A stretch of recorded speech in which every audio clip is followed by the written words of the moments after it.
नमस्कार दोस्तों, स्वागत आप सभी का आपके अपने YouTube channel online study with DK में। और आज हम आपके लिए लेकर आए हैं हिंदी से संबंधित 30 अति महत्वपूर्ण प्रश्न। जी हाँ दोस्तों, क्वेश्चन काफ़ी इंपॉर्टेंट क्वेश्चन है और अक्सर कई बार एग्जामों में ये पूछे जा चुके क्वेश्चन है और ये प्रश्न आपके लिए काफ़ी उपयोगी साबित होंगे आपकी आने वाली टेट एग्जाम और आप दोनों के लिए ही। तो चलिए और स्टार्ट करते हैं और देखते हैं आज के हिंदी भाषा से संबंधित 30 अति महत्वपूर्ण प्रश्न। तो बढ़ते हमारे क्वेश्चन की और उसको समझते हैं और इन प्रश्नों के माध्यम से आप अपना आकलन भी कर सकते हैं कितना स्कोर यहाँ पर आप कर पाते हैं। तो फर्स्ट क्वेश्चन है यहाँ पर, दक्षिण भारत हिंदी प्रचार सभा का मुख्यालय कहाँ स्थित है। 4 विकल्प आपके सामने है, हैदराबाद, बेंगलोर, चेन्नई, मैसूर। तो यहाँ पर हम कह सकते हैं कि दक्षिण भारत हिंदी प्रचार जो सभा है इसका मुख्यालय स्थित है चेन्नई में और सी विकल्प इसके लिए बिल्कुल सही होगा।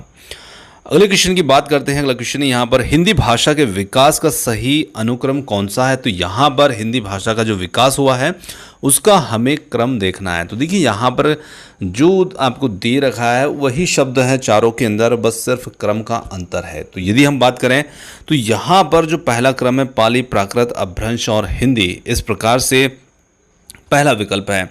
दूसरे में थोड़ा सा आगे पीछे कर दिया, तीसरे में थोड़े से और शब्दों को इधर उधर कर दिया है और शब्द वही हैं। तो यहाँ पर हम कह सकते हैं कि जो पहला क्रम होगा यही इसमें हमारा लिए सही उत्तर बनेगा, पाली, प्राकृत, अपभ्रंश और हिंदी।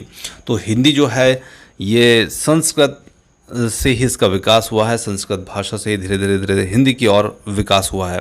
तो संस्कृत, पाली, प्राकृत, अपभ्रंश और हिंदी इस प्रकार क्रम है। तो यहाँ पर संस्कृत नहीं दे रखा है, कोई बात नहीं, यहाँ पर हम कह सकते हैं कि उसके आगे का जो क्रम दिया है वो यहाँ पर दे रखा है। चलिए, तो पहला विकल्प है इसके लिए सही उत्तर हो जाता है। और अगले क्वेश्चन की बात करते हैं, परीक्षा शब्द निम्न वर्गों में से किस वर्ग में आता है। तो यहाँ पर तत्सम, तद्भव, देशज या फिर विदेशज। तो यहाँ पर हम कह सकते हैं परीक्षा शब्द जो होगा वो इसमें आएगा यहाँ पर तत्समय। तो पहला उत्तर जो होगा विकल्प ए इसके लिए बिल्कुल सही उत्तर है। चलिए अगले क्वेश्चन की बात करते हैं।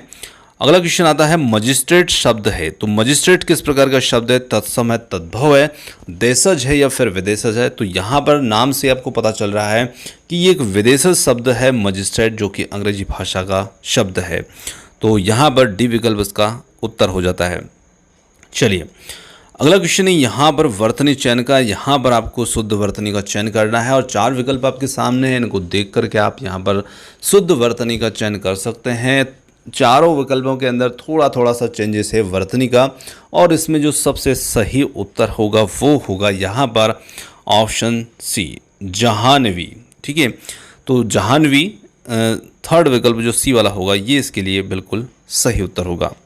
चलिए अगले क्वेश्चन की बात करते हैं, निम्न में से बताइए किस शब्द में द्वित्व व्यंजन है। तो यहाँ पर पहचाना हमें द्वित्व व्यंजन वाले शब्द को, और द्वित्व व्यंजन वाला जो शब्द है वो कौन सा है, पुनः, इलाहाबाद, दिल्ली या फिर उत्साह। तो हम देख सकते हैं कि जो सी वाला विकल्प है दिल्ली, इसमें ला जो है ये द्वित्व व्यंजन के रूप में यहाँ पर देखने में नजर आ रहा है। तो सी विकल्प इसके लिए बिल्कुल सही उत्तर है। अगला क्वेश्चन आता है, निम्न में से कौन सी बोली अथवा भाषा हिंदी के अंतर्गत नहीं आती है। तो यहाँ पर कन्नौजी, बांगरू, अवधी या फिर तेलुगु। तो यहाँ पर हम कह सकते हैं कि जो बोली अथवा भाषा हिंदी के अंतर्गत नहीं आती है वो होगा ऑप्शन डी, तेलुगु। चलिए अगले क्वेश्चन की ओर बढ़ते हैं और अगला क्वेश्चन आता है, ढूढ़ाड़ी बोली है पश्चिमी राजस्थान की, पूर्वी राजस्थान की या फिर दक्षिणी राजस्थान की, और डी है उत्तरी राजस्थान की। तो देखिए यहाँ पर ढूढ़ाड़ी जो बोली है ये है बी विकल्प, पूर्वी राजस्थान की, और बी विकल्प इसके लिए बिल्कुल सही उत्तर है। चलिए आगे बढ़ते हैं और देखते हैं अगले क्वेश्चन को, वर्तमान हिंदी का प्रचलित रूप है। तो यहाँ पर किस प्रकार इसका वर्तमान हिंदी का प्रचलित रूप है। तो यहाँ पर अवधी ब्रजभाषा, खड़ी बोली या फिर देवनागरी। तो यहाँ पर उत्तर हो जाता है खड़ी बोली। चलिए, मगही किस भाषा की बोली है। तो मगही राजस्थानी, पश्चिमी हिंदी, पूर्वी हिंदी या फिर बिहारी। तो यहाँ पर मगही जो किस भाषा की बोली है, तो ये बिहारी भाषा की बोली है और इसके लिए डी विकल्प इसका उत्तर होगा। अगला प्रश्न आता है यहाँ पर, हिंदी की आदि जननी है। तो हिंदी की आदि जननी कौन है, संस्कृत, पाली, प्राकृत, अपभ्रंश। तो हिंदी की आदि जननी जो है वो संस्कृत है, संस्कृत की कोख से ही हिंदी का जन्म हुआ है। तो विकल्प ए इसके लिए बिल्कुल सही उत्तर है।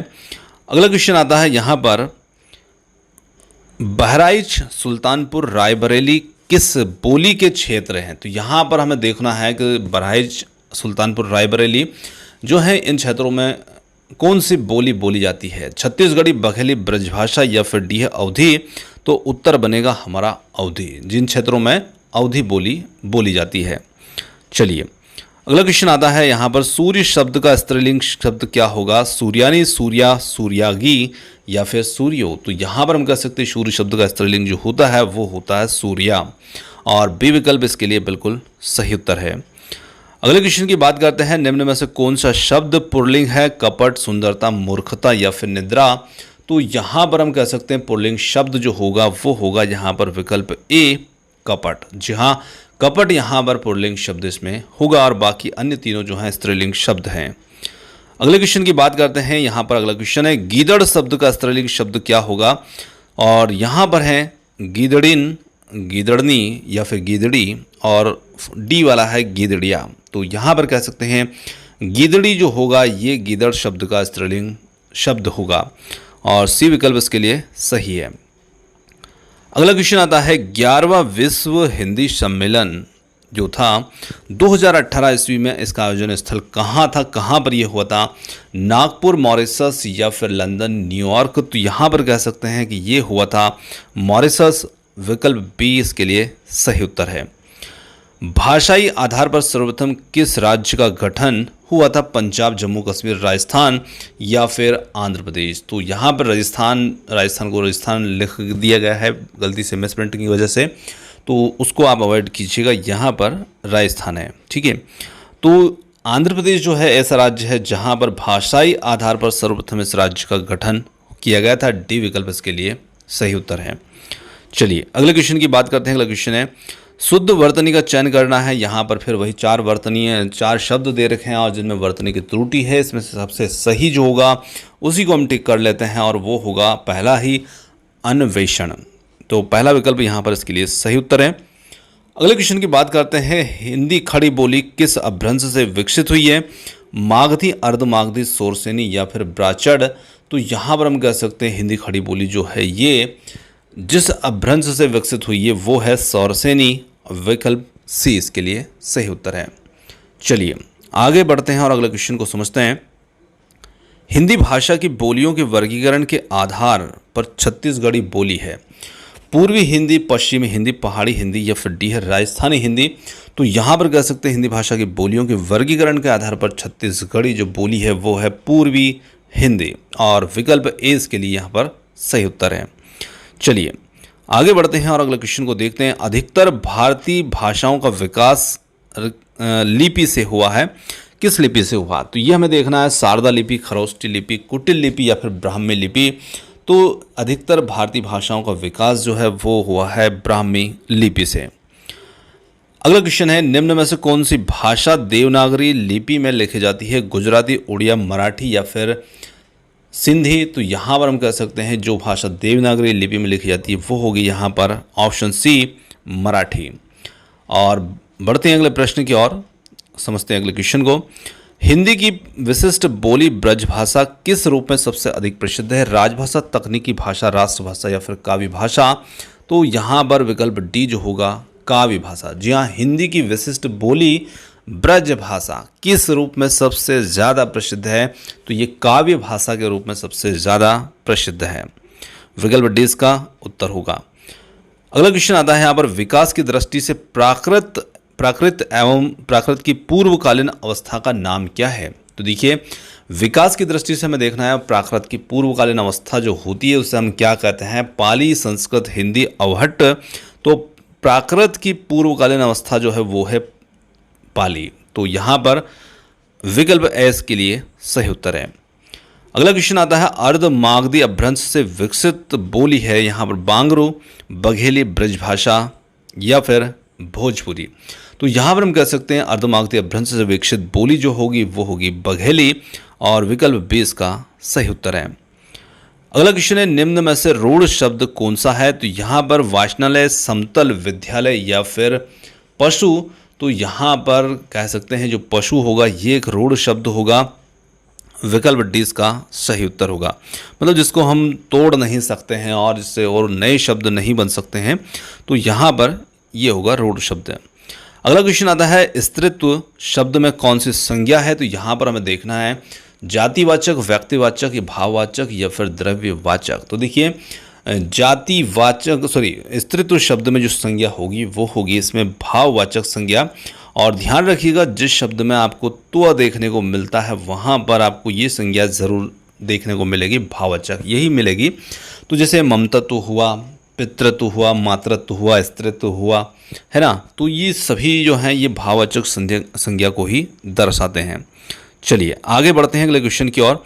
निम्न शब्दों में कौन सा शब्द संज्ञा है। और यहाँ पर हमें देखना है क्रुद्ध, क्रोध, क्रोधी या फिर क्रोधित। तो यहाँ पर क्रोध जो होगा ये संज्ञा है। चलिए अगले क्वेश्चन की बात करते हैं। अगला क्वेश्चन है हिंदी भाषा। हिंदी किस भाषा परिवार की भाषा है। तो हिंदी किस भाषा परिवार की भाषा है। भारोपीय, द्रविड़, ऑस्ट्रिक या फिर चीनी तिब्बती। तो हिंदी जो है ये भारोपीय परिवार की भाषा है। विकल्प ए इसका सही उत्तर होगा। चलिए यानी कि भारत और यूरोप। अगला क्वेश्चन आता है ब्रजबोली के नाम से जानी जाती है। तो ब्रजबोली के नाम से कौन जानी जाती है। पंजाबी, मराठी, गुजराती या फिर पुरानी बांग्ला। तो विकल्प डी होगा पुरानी बांग्ला इसका सही उत्तर। तो दोस्तों ये थे आज के हमारे हिंदी भाषा से संबंधित 30 अति महत्वपूर्ण प्रश्न हैं। और प्रश्न आपको कैसे लगे कमेंट्स करके ज़रूर बताइएगा। और वीडियो पसंद आए तो वीडियो को लाइक, शेयर और चैनल को सब्सक्राइब करना मत भूलिएगा। और साथ ही साथ हमारा जो दूसरा चैनल है मेरा घर मेरा स्कूल, वहाँ पर भी आपको टेट एग्ज़ाम के जो मटेरियल हैं वो प्रोवाइड करवाए जा रहे हैं। तो आप वहाँ पर भी जाकर सब्सक्राइब कर सकते हैं और अपने सब्जेक्ट के हिसाब से वहाँ पर वीडियो आप देख सकते हैं। तो आपने जो समय दिया उसके लिए बहुत बहुत धन्यवाद। Thanks for watching. मिलते हैं जल्दी ही एक और नए किसी वीडियो के साथ। धन्यवाद।